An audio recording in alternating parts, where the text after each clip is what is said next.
Episode 5 Castle Shard.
Every city has doors that remain closed to most of the people who live there.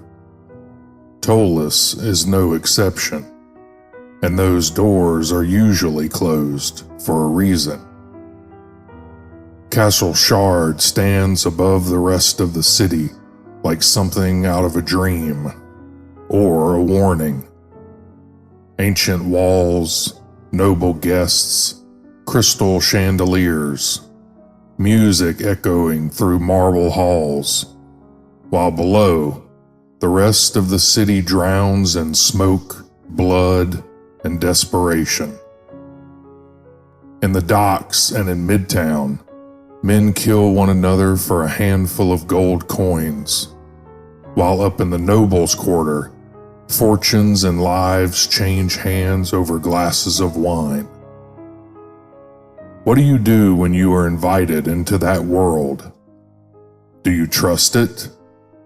Do you throw caution to the wind? Or do you listen to your instincts and choose to trust the world that you know instead? Confronting thugs and murderers in dark alleys has a simplicity to it. Fighting people with influence, people with secrets, people powerful enough to know your name before you ever meet them. That's different. And the higher you climb in Ptolus, the harder it becomes to tell whether you're being welcomed or pulled in. Jack the Anvil and his friends had spent so much time staring downward into dungeons, crypts, cult hideouts, and the rest of the filth beneath the city, that they forgot to ask themselves what might be waiting above them.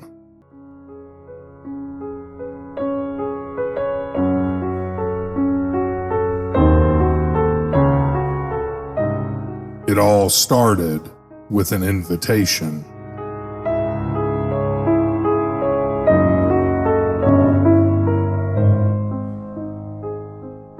Still being new to the city and having dove headlong into its underworld by knocking over a small-time crime lord, we were understandably a bit paranoid. So when an unsolicited invitation to a party at Castle Shard arrived, addressed to each of us by name, we didn't celebrate. We went pale. These invitations finding us came with some implications. For one, in the weeks following Rhena's rescue from the cult of the Ebon Hand, I had legally adopted her and decided to move out of Olaf's and into a small house on the edge of Midtown, near the Guildsman's district. The guys all knew where we were. They did help us move after all. Otherwise, it wasn't widely known that a relatively unknown blacksmith and his little sister lived there. However, my invitation arrived at the new address. Rhena's invitation arrived at the new address. and the arrival of those invitations left me jumping at shadows. The others had differing reactions, ranging from paranoia to enthusiastic excitement. I believe the closest thing to a universal sentiment we had was that we all wanted, no, needed, to know everything we could about Castle Shard and those associated with it, just for different reasons.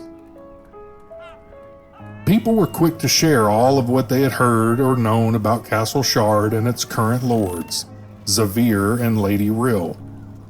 Many of us wondered, why us? What had we done, at least publicly, to warrant one of the most exclusive and coveted invitations in the city? Most of us were convinced this was a trap. But a part of us thought that if someone wanted retaliation for what we had done, perhaps they needed to be moved up to the top of our to-do list. So even fully convinced that this party was a trap, we wanted to determine if there was a way we could attend, gather information on our potential enemy, and still have plans in place to foil or avoid whatever danger awaited us. We weren't sure how we would pull that off, but we started with the obvious things, like expanding our wardrobe, just in case we decided to attend. We spent the better part of the next few days visiting high-end clothing shops. Our thought process was simple. If these more exclusive shops regularly catered to people invited to Castle Shard parties, then perhaps their owners might know something useful. So we bought expensive clothes and put on as much of a performance as we could, trying to wring every possible scrap of information out of the proprietors. The truth is, though, as time passed, the whole thing just didn't feel right. The only logical answer to the why us question was that they knew exactly who we were and exactly what we had been up to. Without knowing how much they knew, it felt safest to assume they knew everything. We had tried to keep things as low-key as possible, so the possibility that we had been discovered was deeply disturbing. Assuming we had been discovered, the Lords of Castle Shard either wanted to use us in some beneficial way, or they meant us harm. We discussed every possibility at length: mutually beneficial arrangements, blackmail, assassination, being set up as some kind of scapegoats, and probably a dozen other theories besides. Back at Olaf's, we argued about it for hours. On one side were the optimists, the people who believed the Lords of Castle Shard meant us no ill, and that this could be an opportunity to gain influential allies. Tyrek was by far the most outspoken among them. He argued that this was exactly the kind of opportunity we needed: connections, influence, prospective employers, doors opening that normally stayed shut. Rheena was also passionately in favor of attending, though her reasoning was considerably less practical. To her, this was the chance to step into one of the fairy tales she had grown up hearing about. She practically begged us to go. According to her, an invitation to a Castle Shard party was one of the most exciting things that could happen to someone in Ptolus. To make matters worse, she had already tried on the new dress Fawn had fitted for her before we even made a final decision. It had her spinning around in front of a cracked mirror at Olaf's, parading around in front of us like the whole thing was already settled. Gisselfried, holding to the teachings of the lady, stood somewhere in the middle. He saw the opportunity, but he also saw the danger. He had warned me many times that not all things which appear to be inspiration sent by the lady actually are. The rest of us hated the idea of exposing ourselves to God's knew what on the slim chance this turned out to be beneficial. Ruger, Phelan, and I were in agreement. This smelled wrong. Too convenient.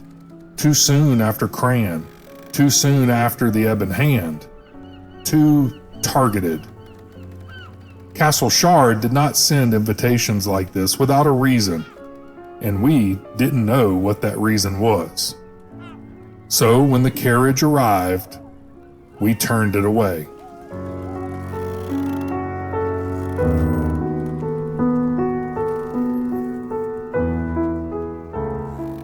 Tyrek did not take that well. He said we were being paranoid, that this was exactly how people stayed stuck in the gutters while others climbed. Ruger was quick to point out that this was also how people ended up found in the gutters, with their throats cut. Tyrek argued that he could go, perhaps with one or two of us as backup, gather information and report back in the morning. That idea was also met with stiff resistance. Eventually, it became clear we were never going to reach a consensus. Tyrek proclaimed that he was going, with or without us. What could we do? We were not prepared to knock him over the head and stuff him in a trunk, though I can assure you the thought crossed at least one person's mind. And perhaps Tyrek sensed that if he waited any longer, one or more of us would try something desperate, because before we could stop him, he was gone. The mood in the room immediately deflated. Rheena went quiet. She sat staring off into space, idly fidgeting with the lace trim on her dress, occasionally sending brief, pleading looks my way. Though we hadn't known each other very long, a bond had formed between us almost overnight. I hated seeing her dejected, but her safety mattered more.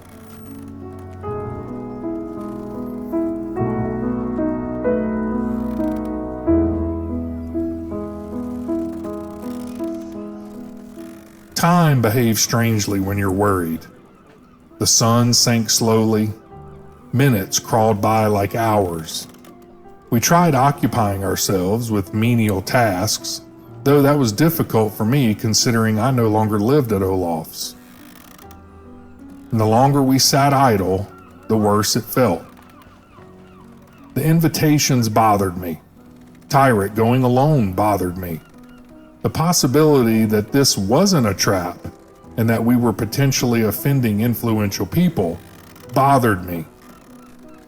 But more than anything else, knowing that something important was happening right now while we sat at Olaf's doing nothing absolutely ate me alive.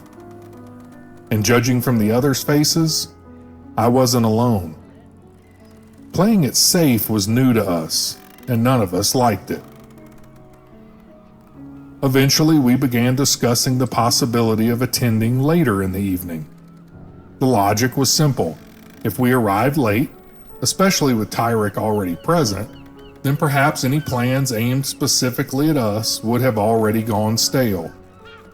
It became increasingly obvious that everyone else was chafing under the weight of inactivity just as badly as I was. And soon enough, we changed our minds. Rhena's mood transformed instantly. She went right back into princess attending the ball mode, dancing around the room with imaginary suitors. We dressed in the finery we had purchased just in case, carefully concealing small weapons and useful items wherever possible. I had purchased a small knife for Rheena which fit into a concealed sheath built into her garter, and I made certain she was wearing it correctly. Then we hired another carriage and climbed aboard, attempting to act like we belonged in such an extravagant conveyance. The inside of the carriage had a strange atmosphere.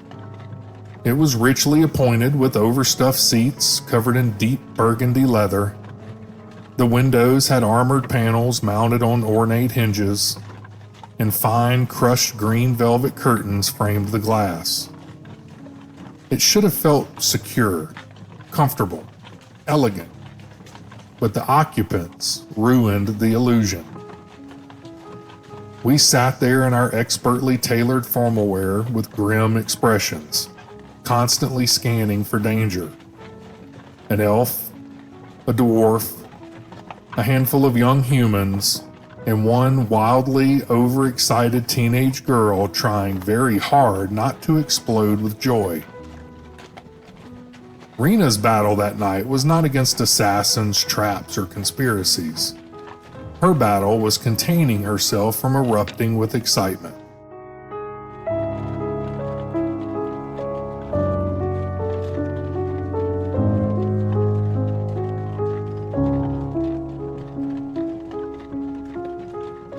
As we entered the noble's quarters, she bounced from one side of the carriage to the other, trying to peer out the windows. She had never seen the noble's quarter before, and that had her crawling over us repeatedly trying to get better views while we reminded her, many times, to calm down. It had absolutely no effect, especially once she caught sight of Castle Shard. Even from a distance, it dominated the skyline. Ancient, immense, perfectly maintained despite its age. A pinkish-purple glow emanated from the windows, illuminating stonework worthy of dwarven craftsmen. Surrounding the structure was a moat, filled not with water, but with a thick, purplish-black sludge that seemed somehow alive. It shifted and writhed as we approached, barely contained within the moat while the castle's light reflected across its surface. Fortunately, the enormous wrought drawbridge was lowered, welcoming visitors inward. Though sounds of revelry drifted from the castle windows, once we crossed the bridge and entered the receiving courtyard, everything became eerily quiet. Not the silence of thick walls, something stranger than that, something unnatural. Standing in the entry hallway waiting for us, as though he had expected us all along, was a well-groomed man in luxurious robes, with an easy smile and warm demeanor. Welcome. He introduced himself as Cadmus, the major domo of Castle Shard. He greeted each of us by name without hesitation. And somehow, he knew us. After greeting us individually, something that delighted Rheena and alarmed the rest of us, he asked what we would like to drink. I decided if I was going to be intimidated by a mysterious castle full of powerful nobles, I might as well do it while drinking something expensive. Master Rannick had once kept a bottle of imported whiskey he reserved only for completion of especially difficult projects. He never let me sample it, insisting I had yet to accomplish anything worthy of it. And if Castle Shard possessed such a treasure, tonight I was finally going to have it. So I asked for Yellow Dog whiskey. Cadmus inclined his head slightly and assured me it would be arranged. And that simple gesture confirmed my suspicions immediately. This was no ordinary liquor. He continued taking drink requests from the others while effortlessly committing every order to memory as servants collected our cloaks. The man practically oozed competence. I couldn't shake the feeling there was considerably more to Cadmus than appearances suggested. Once introductions were complete, Cadmus opened the great foyer doors and the atmosphere changed instantly. The sounds of music and conversation swelled around us. Warm light spilled outward, and beyond the doorway, Castle Shard truly revealed itself. We entered an enormous chamber filled with elegant stonework, sweeping staircases, and intricately wrought rails, spiraling upward toward balconies encircling the hall. Everything in the room seemed to flow around the centerpiece, the reason the castle bore its name. Standing at the center of the chamber was an impossibly massive pinkish-purple crystal, the Shard. It rose from a hole in the floor and towered upward past the second-story balconies and surrounding walkways. Above it, an open oculus revealed the night sky overhead. The enormous gemstone glinted constantly, scattering flashes of brilliance from its smooth facets whenever light struck its surface. Its glow filled the chamber, washing the marble and fine furnishings in shifting shades of violet and rose. The crystal was impossibly beautiful and deeply unnatural. We stood there completely transfixed, silent. Even Ruger said nothing, which frankly was more alarming than the giant glowing crystal. Any hope of blending in as though we actually belonged there was out the window.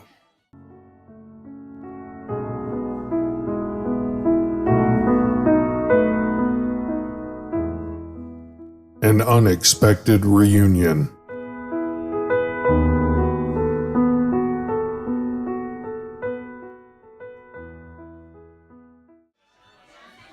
Fortunately, Cadmus returned carrying a tray with all of our drinks, precisely as requested. No mistakes, no hesitation. And the Yellow Dog whiskey did not disappoint. It was unbelievably smooth, and I instantly understood why Master Rannick treasured it so highly. Once we recovered ourselves enough to function again, we began noticing the other guests mingling throughout the chamber. No one passed through the room without at least glancing toward the crystal. Even here, it commanded attention. Then we heard it. Music, laughter, and a voice we recognized. Tyrek. We followed the sound into a crowded side chamber where a lively competition was underway. A bar lined one wall while bartenders hurried to keep pace with demand. Twin stages occupied opposite corners of the room, connected by a broad catwalk above the dance floor. And standing upon one of those stages was Tyrek. I was overjoyed to see him alive, unharmed, and apparently thriving. But then I looked toward the opposite stage and nearly forgot how to breathe. Narasha. Of course, it was Narasha. Scantily clad as always, prancing effortlessly across the stage while working the crowd like she had been born for exactly this moment. The competition involved audience members shouting out random song titles and absurd topics, which the contestants then had to transform into songs on the spot. And somehow, both of them were incredible at it. I already knew Tyrek was talented, but when the audience demanded a comedic love song involving a man and a zombie, I honestly feared for him. But Tyrek accepted the challenge without hesitation. Moments later, the entire room was roaring with laughter while he enthusiastically sang about doomed romance and rotting affection, with far more emotional investment than the subject matter deserved. I gained an entirely new appreciation for his talent that night. Narasha laughed and danced with the crowd before effortlessly answering with a mournful dirge lamenting the tragic theft of a prized wheel of cheese by wine-drunk rats who had forgotten fear itself. The audience was clearly attempting to sabotage both performers with increasingly ridiculous combinations of musical styles and story prompts. Instead, they only made the competition better. Tyrek and Narasha traded songs back and forth, trying to outdo one another. And impossibly, they kept succeeding.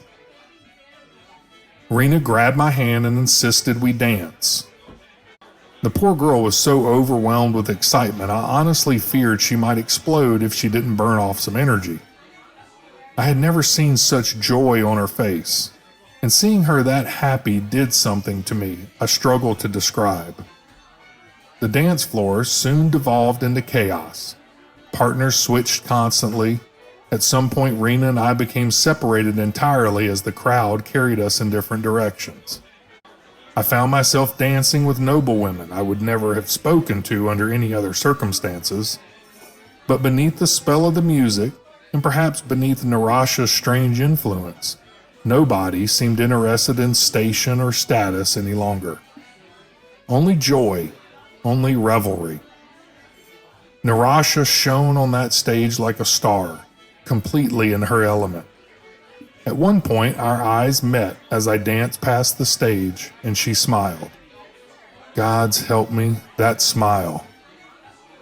Then she somehow kicked the performance up another level entirely, and Tyrek responded in kind. He wasn't merely inspired anymore, he was transcendent. When he finally spotted us in the crowd, something shifted in his performance. He paused and asked the audience's forgiveness, because according to him, the muse demanded he performed something dedicated to the heroes who fought in the underground war beneath occupied Tarsus. And suddenly, the entire room changed. The humor vanished. The innuendo disappeared. Tyrek stopped trying to entertain through laughter and instead began singing about loss, about suffering, about war, about the people who continue carrying wounds long after the fighting ends. He sang about us, about where we came from, about the things that shaped us into what we had become. And somehow, by the end of it, he had transformed years of mud, blood, hunger, fear, grief, and exhaustion into something triumphant, something worth surviving. When the song ended, the room fell silent.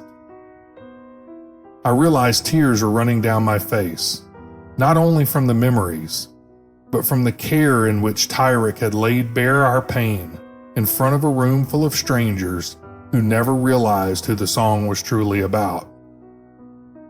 Then the applause erupted, thunderous, overwhelming.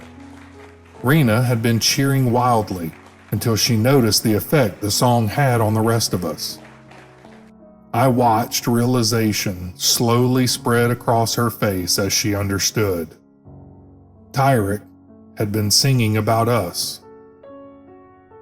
Across the catwalk, Narasha grinned broadly before stepping over and clapping Tyrek hard on the back, conceding the moment, if not the competition itself. I loved Tyrek dearly, but even after that masterpiece, I was still on Team Narasha. What little I could remember from that disastrous and wonderful night on Tavern Row had already secured Narasha a permanent place in my good graces. As the competition came to its conclusion and the two performers congratulated one another, Liddy suddenly emerged from the crowd carrying a hat, and then began passing it around. I watched the color visibly drain from Tyrek's face. Ruger immediately started elbowing a grinning Gisselfried while trying not to laugh. Phelan remained unreadable as always. Rheena buried her face in my tunic, trying desperately not to die from secondhand embarrassment. It was one thing to pass the hat in a tavern when you were the hired entertainment, but this was Castle Shard, a gathering place for nobles, officials, wealthy merchants, and celebrated heroes. Tyrek had been invited here as a guest. Liddy, however, had never fully recovered from the mule kick to the head she received years ago, and apparently saw no difference between this audience and a dockside tavern crowd. In her mind, Tyrek had completed a performance, and now it was time to collect tips. To our surprise, people actually started putting things into the hat. At first, it was merely coins, but then more valuable items began appearing. One noblewoman slipped a diamond ring from her finger and dropped it in without hesitation, while openly fawning over the performance. We exchanged stunned looks as the hat grew heavier and heavier. Apparently, nobles enjoy entertainment every bit as much as dockworkers. Their tips are just simply more valuable. With the competition concluded, the castle's hired musicians resumed their upbeat music and the festivities continued. Again, Rheena seized me by the arm and dragged me back toward the dance floor. Like before, we danced together only briefly before the chaotic flow of the crowd separated us once more. Tyrek basked shamelessly in the crowd's approval, occasionally being hoisted onto someone's shoulders while the audience cheered. Narasha, meanwhile, slipped gracefully away from the gathering. The crowd seemed to part instinctively to allow her passage. Up close, she was somehow even more striking. The curled horns, the golden eyes, the cloven hooves, none of it diminished her beauty. If anything, those fey details only enhanced it. There was something almost dangerous about her charm. And then she smiled at me. God's help me, that smile. It reminded me of staring into a bonfire at night. It became the only thing I could see. "Well," she said, "if it isn't my favorite survivor of Tavern Row." Ever since that night, I had imagined how this meeting would go. In my imagination, I was sophisticated, charming, debonair, and this time she would fall victim to my charms. In reality, I immediately forgot every intelligent thing I had ever planned to say. Rheena looked back and forth between us with openly fascinated curiosity. The slowly arching eyebrow and widening grin made it abundantly clear she understood exactly what was happening in my head. She had discovered an entirely new chapter of my life, and she was enjoying every second of it. Before I could embarrass myself further, Narasha extended a hand toward me and said, "Dance with me." That nearly paralyzed me completely. I am many things: a swordsman, a smith, occasionally even a wizard. But a dancer? I am not. What Rheena and I had been doing earlier hardly counted.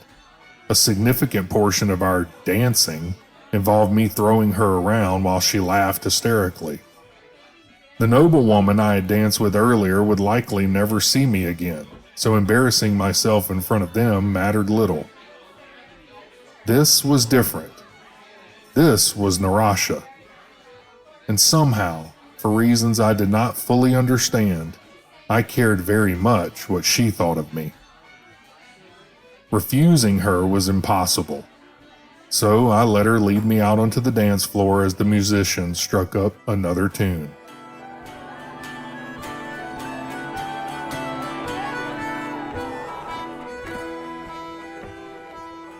As we began to move, the room around us seemed to blur together. Not because I had suddenly become a skilled dancer, far from it. It was more that Narasha moved with such effortless joy that it became difficult to care whether or not I was making a fool of myself. I was simply caught in her wake. There was something dangerous about how effortlessly she enjoyed life. It was easy to get swept along by it. With calm confidence, she slowly coaxed me out of my stupor, or perhaps she merely released me from whatever strange enchantment seemed to follow her wherever she went. We danced, and unlike before, changing partners never became an option. Soon we were making small talk, which gradually shifted into more personal questions. I was shocked to learn she actually lived here at Castle Shard. That revelation immediately raised even more questions I desperately wanted answered. As we spun across the dance floor, I caught glimpses of the others. Ruger stood rigid and unimpressed, clearly believing we were wasting valuable time with needless frivolity. Every so often he jerked his head in what I assume was an attempt to signal for me to stop dancing and begin snooping for useful information. I was honestly surprised he had tolerated this much revelry already. Phelan was engaged in conversation with another shoal elf. both wearing expressions too unreadable for me to decipher. Gisselfried passed us occasionally while dancing with various noblewomen and making a very deliberate effort not to notice Ruger's increasingly irritated gestures. Tyrek continued roaming the crowd like a man who had discovered his natural habitat. I don't believe anything short of divine intervention could have dragged him away at that point. Rheena, however, stood near the edge of the dance floor, studying us closely. That barely restrained grin and narrowed gaze told me she was trying to determine exactly what she was witnessing. It was probably obvious I was completely smitten, but I also recognized that calculating expression. Part of her was likely trying to determine whether I required romantic assistance or martial assistance. That girl had become alarmingly protective. For a little while, as the music carried us across the dance floor, the city disappeared.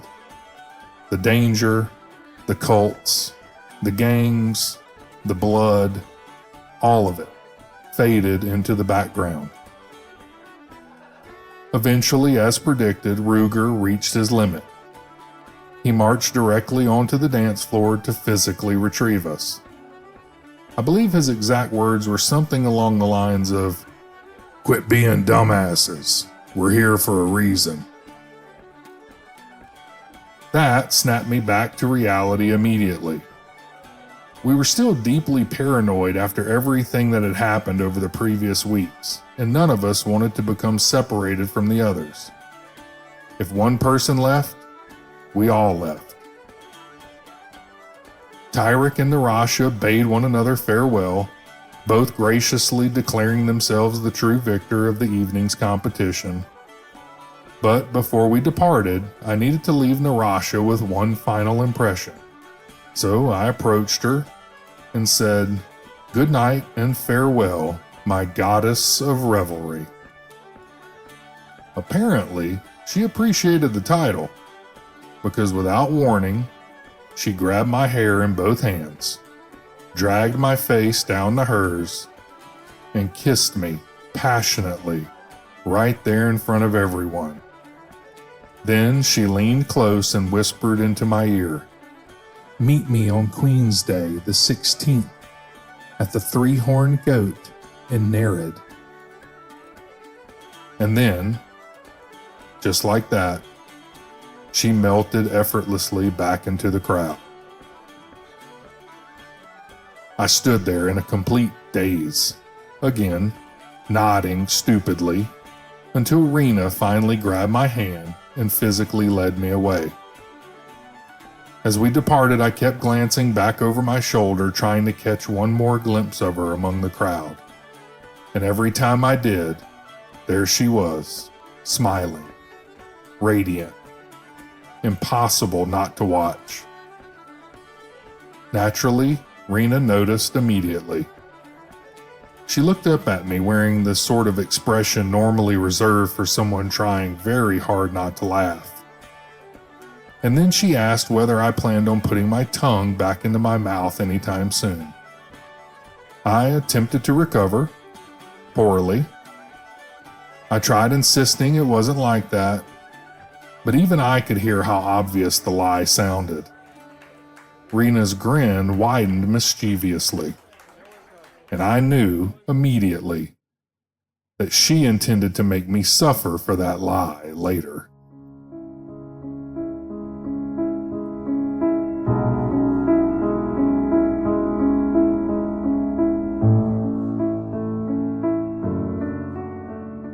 The Living Saint.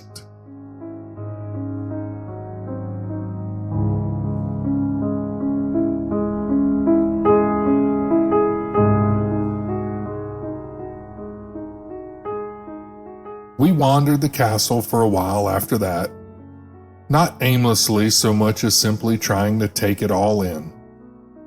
Castle Shard felt less like a noble estate and more like a world unto itself. Every hallway seemed to open into another lavish chamber filled with paintings, sculptures, strange relics or shelves of ancient books. The air smelled different than Midtown, not smoke and damp stone. Instead, perfume, polished wood, rich food, candle wax, and flowering plants. And evidence of magic seemed to be everywhere. At one point, we saw a couple chasing a magically animated piece of folded paper shaped like a tiny bird. And it became increasingly obvious that by arriving late, we had missed a great many strange and wonderful things already. Eventually, our wandering brought us to an ornate rear patio overlooking the castle grounds. The sight nearly stopped us in our tracks. The gardens behind Castle Shard were immaculate. Carefully sculpted hedges wound around marble pathways and flowering trees. Small fountains bubbled softly in the moonlight, while magical lanterns cast warm light across the grounds. Beyond the gardens, the dark silhouette of Ptolus stretched into the distance beneath the looming shadow of the spire. The whole scene felt surreal. Though fewer guests occupied this area of the castle, small groups still lingered here and there, engaged in quiet conversation and drink. We first noticed the arrival of a newcomer, not by seeing him, but by watching the reactions of the surrounding guests. People began greeting someone approaching from behind us. I turned, expecting another noble, or perhaps our gracious hosts. Instead, I found myself staring at a towering horned figure making his way amiably through the crowd. The blue-skinned creature stood nearly 8 feet tall, with broad shoulders, and wore robes of deep blue and silver, embroidered with constellations and symbols I did not recognize. An ogre magi. I had read about such creatures before. Ogre magi were supposed to be brilliant, terrifying, masters of arcane magic, and utterly irredeemable monsters. Yet the creature before me bowed politely to noblemen, kissed ladies' hands, and exchanged pleasantries while being treated as though he belonged there, as though he were beloved, and perhaps, strangest of all, he was. People gravitated toward him naturally. Mercenaries relaxed around him, servants smiled when he addressed them. And you can learn a great deal about someone by observing how servants react in their presence. No one feared him. They adored him. As I stood there trying to reconcile the impossible sight with everything I thought I knew, I noticed 5 gemstones lazily orbiting around his head. Each glowed with faint-colored light. Their movements were impossibly smooth and carefully choreographed so that they never collided. The light reflected off of his polished tusks whenever he smiled. Then he turned that warm, genuine smile towards us and boomed loudly, "Ah, the heroes of Tavern Row." We had absolutely no idea how to respond to that. Several nearby nobles chuckled knowingly while others looked mildly alarmed that such a creature was addressing us so enthusiastically. After we exchanged uncertain looks among ourselves, Tyrek cautiously asked whether we had met before. The ogre magi laughed warmly. "Of course. You were with the little satyr troubadour who drank the barkeep unconscious." I immediately looked away before anyone noticed how hard I was smiling. Of course it would have been that night. The night we were all so catastrophically drunk that none of us could confidently account for our actions beyond scattered fragments of memory and the evidence left behind the following morning. The creature introduced himself with a sweeping bow grand enough for royalty. This was Urlineous, the Star of Navershrum. I had heard of him before. Practically everyone in Ptolus had. Rumor claimed that he was the only living saint of Navershrum, god of adventure. Curiously, none of those stories had ever bothered mentioning the fact that he was an 8-foot-tall, blue-skinned ogre magi. That felt like an important detail to omit. As though sensing our confusion, Urlineous unleashed a booming laugh. Not bitter, not offended, amused. Waving one massive hand dismissively, he assured us he understood exactly how strange all of this sounded. He casually explained that years ago, delvers had discovered him deep beneath the city and brought him to the Brotherhood of Redemption, where the priests had remediated him. He spoke of this without embarrassment or resentment. In fact, he seemed genuinely grateful. According to Urlineous, he had not been a very nice person at the time. The casual manner in which he admitted this somehow made it even more unsettling. I found myself strangely awestruck. Here I was speaking with a living ogre magi without any fear for my life whatsoever. Like so many other things we had encountered that evening, it felt surreal. All of us were fascinated by the gemstones orbiting his head, but none of us seemed willing to ask about them. Until Rheena did. She had been staring openly at the floating gems for several minutes, and when one drifted lower near his shoulder, curiosity finally overwhelmed caution, and she asked what they did. Urlineous just grinned broadly and told her they did different things. That was apparently the only answer we were going to receive, and even Rheena possessed enough survival instinct not to press further. Before we could ask any other questions, Urlineous launched into a lengthy and wildly animated story involving a collapsing dungeon, a demon prince, 3 invisible goats, and a wizard who exploded, but only emotionally. I have no idea whether any part of the story was true. Several claims sounded outright impossible. And yet, his confidence was so absolute that I found myself believing every word anyway. As I watched him enthusiastically recount tales of heroism and adventure, something finally clicked into place for me. This was perhaps the strangest thing about Castle Shard. Not the wealth, not the magic, not even the enormous crystal dominating the ballroom. An ogre magi, a creature infamous for cruelty and evil, walked openly among the elite of Ptolus, not merely tolerated, but welcomed, beloved. In that moment, I think I finally understood something important about this city. Ptolus does not care who and what you were, only who and what you become.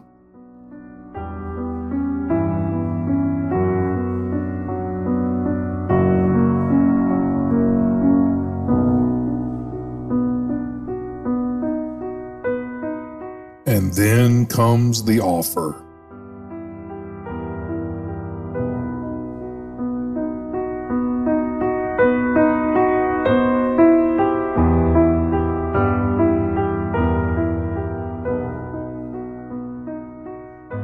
We remained gathered around Urlineous for quite some time, listening to his exploits both within the city and far beneath it. The man, or rather the ogre magi, was larger than life in every conceivable way. Every story became an adventure. Every sentence felt like the beginning of some impossible journey. And just as he was about to begin another tale involving what he ominously described as the regrettable squid incident, Cadmus appeared silently beside us. I still have no idea how he managed that. The major domo inclined his head politely, and informed us that Lord Zavir and Lady Rill would like to speak with us. Urlineous immediately adopted an exaggerated expression of sympathy, and he informed us gravely that such invitations generally meant either great adventure or terrible misfortune. Possibly both. Then, with another thunderous laugh and a sweeping bow toward Cadmus, the Star of Navershrum drifted back into the crowd with his orbiting gemstones trailing behind him like tiny multicolored stars. The gathered guests welcomed him eagerly as he departed. As we followed Cadmus toward the massive staircase winding upward alongside the crystal shard, I found myself mentally reviewing everything we had learned about the lords of Castle Shard. Lord Zavir and Lady Rill had ruled the castle for decades, possibly much longer. Depending on who you asked, they had resided there for anywhere between 50 and 70 years, which was deeply unsettling considered both appeared entirely human and looked perhaps 30 years old at most. Then again, we had already learned that appearances in Ptolus meant very little. The rumors surrounding Lord Zavir painted a contradictory picture. Depending on the storyteller, he was a genius, a manipulator, a criminal, and a savior. Or perhaps all four simultaneously. To be fair, those same descriptions might eventually apply to us as well. Well, perhaps not genius. Lady Rill's reputation was stranger still. According to the stories, she had once served as a paladin of Gyne, before becoming a sorceress of terrifying magical power. Beyond that, details became wildly inconsistent. Some claimed she had fallen from grace. Others insisted she had merely abandoned one path for another. No one seemed entirely certain, and that uncertainty bothered me. At the top of the stairs, we finally saw Lord Zavir engaged in conversation with two other guests. True to the rumors, he appeared to be a human man somewhere in his late 20s or early 30s.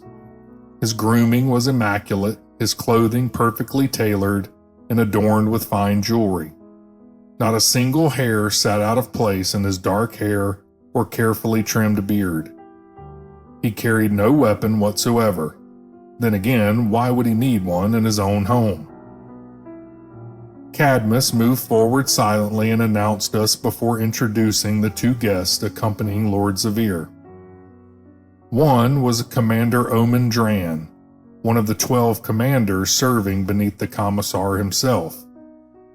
Around his neck hung the holy symbol of Ashe, god of cities and civilization. He was older than Zavir, with gray beginning to dominate his neatly maintained hair and beard. Everything about him projected authority. The second guest was Mand Sheben. Later we would learn he was also a resident of the castle and acted as something of an advisor and confidant to the lords of Castle Shard.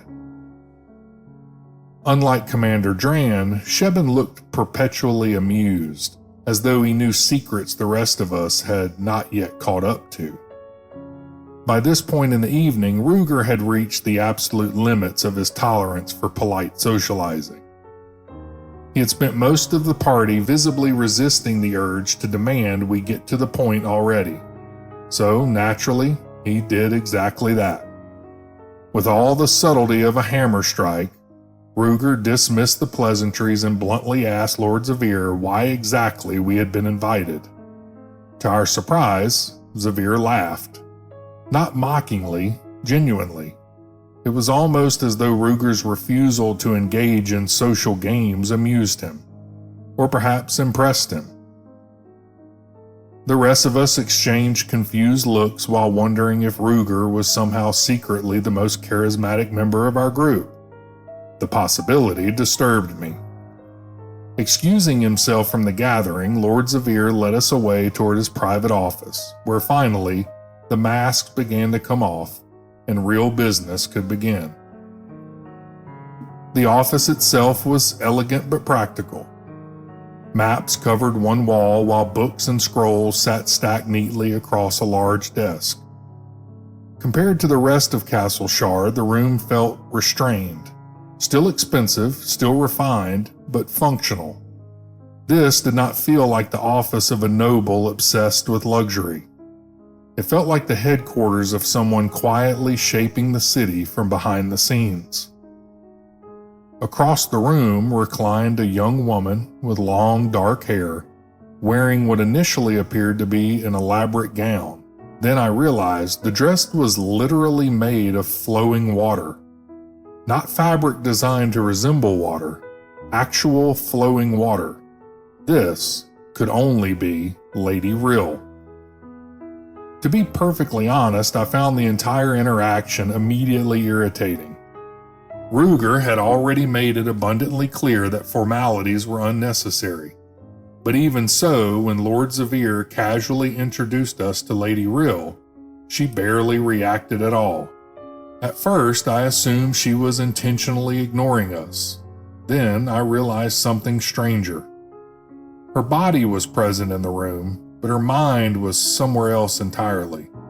She seemed focused on something invisible to the rest of us, something distant, something only she could perceive. If anything, the interruption seemed to annoy her, and immediately, most of us disliked her. I understand we were hardly nobles ourselves, but if you go through the effort of terrifying people with mysterious invitations from Castle Shard, the least you can do is pretend to pay attention during the meeting. Even Zavir seemed faintly irritated by her behavior, though clearly accustomed to it. Zavir attempted some small talk at first, likely trying to ease the tension. At one point, he even offered to have someone escort Rheena on a grand tour of the castle. Sensing immediately that something was wrong, we politely but firmly declined. And to my surprise, Rheena did not protest. The longer we remained in that room, the stronger a particular feeling became.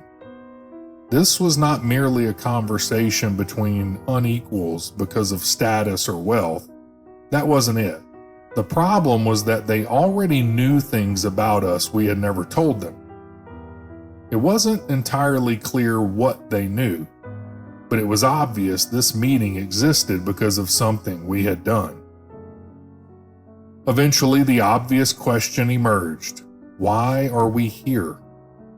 I was not fully prepared for the answer, because it chilled me far more than I expected. The lords of Castle Shard already knew we were responsible for the downfall of Torriden Cran. Not suspected, knew. I remember exchanging glances with the others while trying very hard not to visibly react. Suddenly, Lady Rill's distant trance became considerably more unsettling. Was she reading our minds while we spoke? I immediately tried to clear my thoughts. If she truly was inside our heads, then merely wondering what they knew might accidentally reveal everything. The Ebon Hand, Tarsus, all of it. The rumors about Zavir resurfaced in my mind. Genius, manipulator, criminal, savior, possibly all at once. Zavir discussed Torriden Cran's downfall casually, almost conversationally. He did not sound angry or vengeful, he simply stated facts. The problem was that the facts were far too accurate. Either someone had observed us directly, or magic had been involved. I glanced again toward Lady Rill, still distant, still watching something unseen. And suddenly I became very uncomfortable. According to Zavir, our actions against Torriden Cran made us uniquely suited to investigate his older brother, Linnick Cran. Linnick, unlike Torriden, operated out of a heavily guarded compound in Rivergate. Those words stuck with me. Heavily guarded compound. Now that told me a great deal immediately. This operation had more money, more organization, more manpower, and likely far more dangerous people involved. Yet the way Xavier described the task made it sound absurdly simple. We were not being asked to kill anyone, not this time. No massacre, no gang war, no burning buildings. All they wanted was for us to infiltrate the compound and determine whether or not Torriden Cran possessed a particular object. A golden statue. That was it. A golden statue. I glanced around the room, studying the others' reactions. Ruger had fully shifted into negotiation mode now, and it was clear this was what he cared about: work, leverage, employers, opportunities. Not dancing, not noble parties, certainly not romantic entanglements with satyrs. Phelan remained unreadable as always, though I recognized the subtle signs that he too had become focused. Gisselfried looked both curious and deeply uneasy. I suspect he was thinking the same thing I was. What else did these people know? And more importantly, how did they know it? He and I do have the same arcane teacher after all.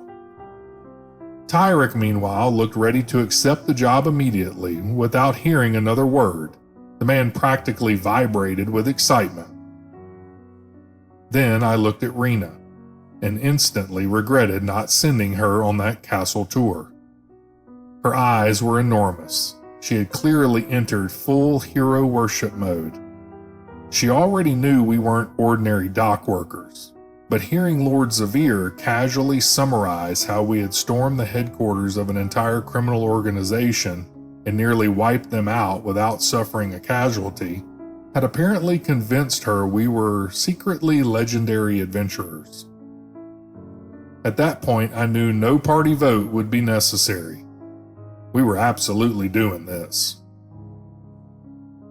I honestly do not know whether the lords of Castle Shard intended to pressure or blackmail us into accepting the job. They never needed to try.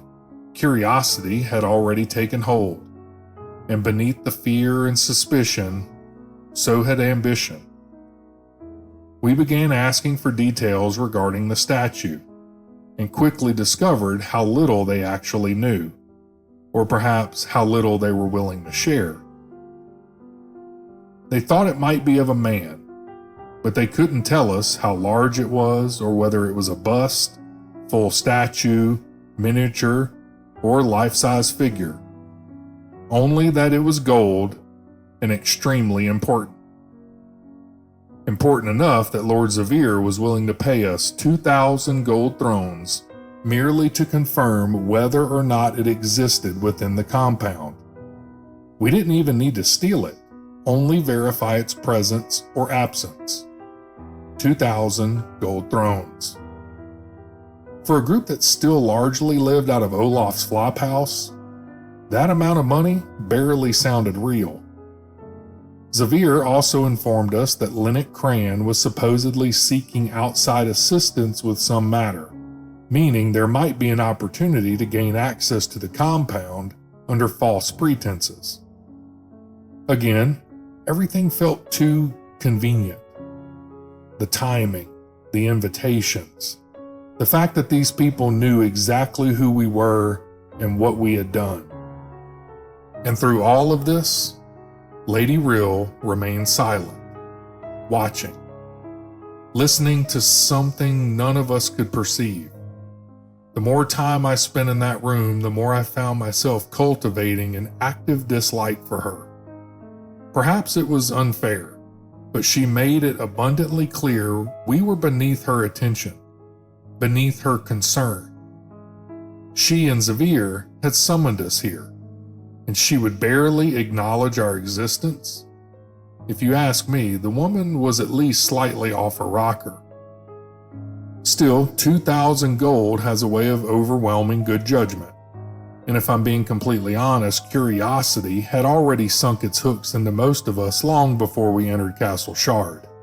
Even into me, even into Gisselfried. So we agreed. We would investigate the Cran compound.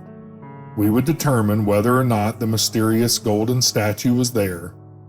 That was all we had to do. At least, that is what we told ourselves. As we prepared to leave the office, I glanced back one final time.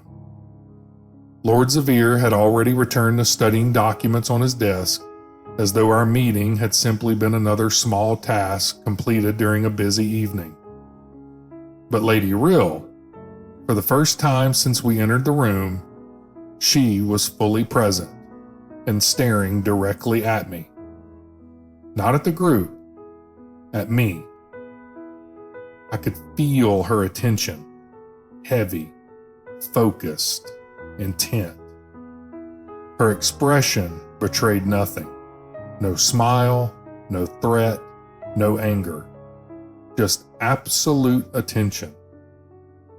And somehow, that disturbed me more than anything else that night.